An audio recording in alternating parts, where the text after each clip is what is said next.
Lockdown के दौरान ये गिरफ्तारियां क्यों हो रही हैं, विश्वविद्यालयों के ऊपर हमले क्यों हो रहे हैं, पत्रकारों को क्यों गिरफ्तार किया जा रहा है। अगर कोई नया मामला नहीं है तो पुराना कोई मामला निकाल करके पुराने केसेस में किस तरीके से मानवाधिकार और सामाजिक कार्यकर्ताओं को गिरफ्तार किया जा रहा है, इसके पीछे वजह क्या है। वजह बिल्कुल साफ है।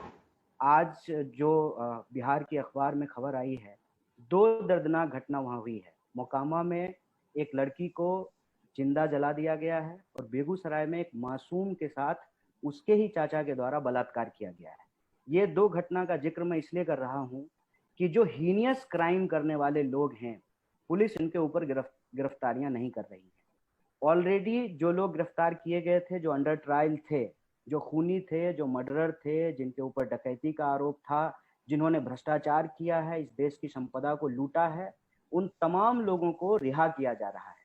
लेकिन ये जो स्टूडेंट हैं, उनको ऐसी क्या इमरजेंसी हो गई है कि उनको गिरफ्तार किया जा रहा है, जबकि देश की परिस्थिति ये है कि जो विद्यार्थी पढ़ रहे हैं उनको अपनी पढ़ाई की चिंता है, पढ़ाई खत्म करने के बाद नौकरी मिलेगी कि नहीं मिलेगी इसकी चिंता है।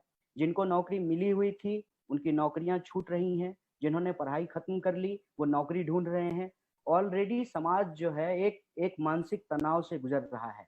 लेकिन लोगों के हक और अधिकार के लिए लड़ने वाले, बात करने वाले जो ये विद्यार्थी हैं, उनको इसलिए टारगेट किया गया है ताकि सरकार की नाकामियों पर कोई सवाल ना खड़ा कर सके, कोई ये ना पूछ सके कि भाई कैसा ट्रेन चला रहे हैं, जाना है गोरखपुर, पहुंच जा रहा है उड़ीसा।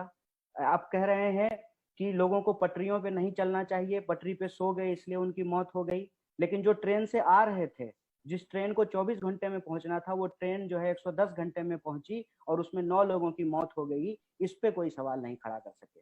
कोई ये ना सवाल खड़ा कर सके कि आज भोपाल में पीपीई किट पहनने के चलते 5 स्वास्थ्य कर्मी बेहोश हो गए, जिन स्वास्थ्य कर्मियों के लिए थाली बजाए थे तमाम लोग। ये जो बुनियादी सवाल हैं, इन सवालों पर देश का नजर ना हो। और ये विद्यार्थी जिनको गिरफ्तार किया गया है, ये साधारण विद्यार्थी नहीं है।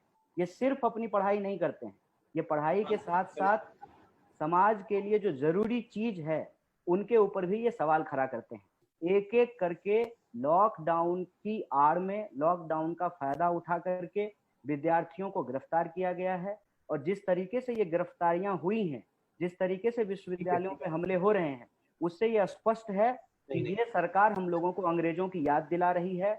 और इस देश में लोकतांत्रिक आवाजों को दबाने के लिए और सीए, एनआरसी, एनपीआर के खिलाफ जो लोग लड़ रहे थे, उनको खास करके इसलिए टारगेट किया गया है कि इसमें एक तीर से दो शिकार किया जाए। एक तो सीए, एनआरसी, एनपीआर के दौरान जो लोग एक्टिव थे उनसे बदला भी निकाला जा सके, सरकार बदले की राजनीति कर रही है। और दूसरा, अगर इन विद्यार्थियों को डराएंगे, इनको जेलों में डालेंगे, तो बाकी विद्यार्थियों को ये मैसेज जाएगा कि कल को अगर तुम भी सरकार के खिलाफ कुछ बोलोगे तो तुमको भी इन लोगों की तरह जेल में डाल सकते हैं। ये साजिश के तहत ये तमाम काम की जा रही है।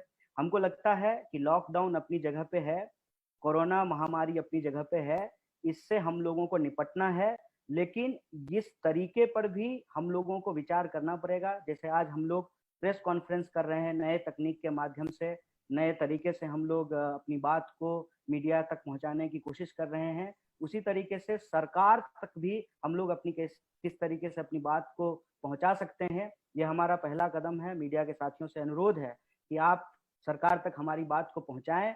कल को अगर सरकार लॉकडाउन की आड़ में बदले की राजनीति अगर नहीं खत्म करती है, जो हमले किए जा रहे हैं विश्वविद्यालयों पे और विद्यार्थियों के ऊपर, सामाजिक और मानवाधिकार के कार्यकर्ताओं के ऊपर, अगर इस पे ये रोक नहीं लगाते हैं तो मजबूरन नए तरीके से लॉकडाउन और कोरोना के जो नियम हैं, जो प्रतिबंध हैं, उसको मानते हुए हमको अपनी आवाज को उठाने का प्रयास करना पड़ेगा। बहुत बहुत शुक्रिया।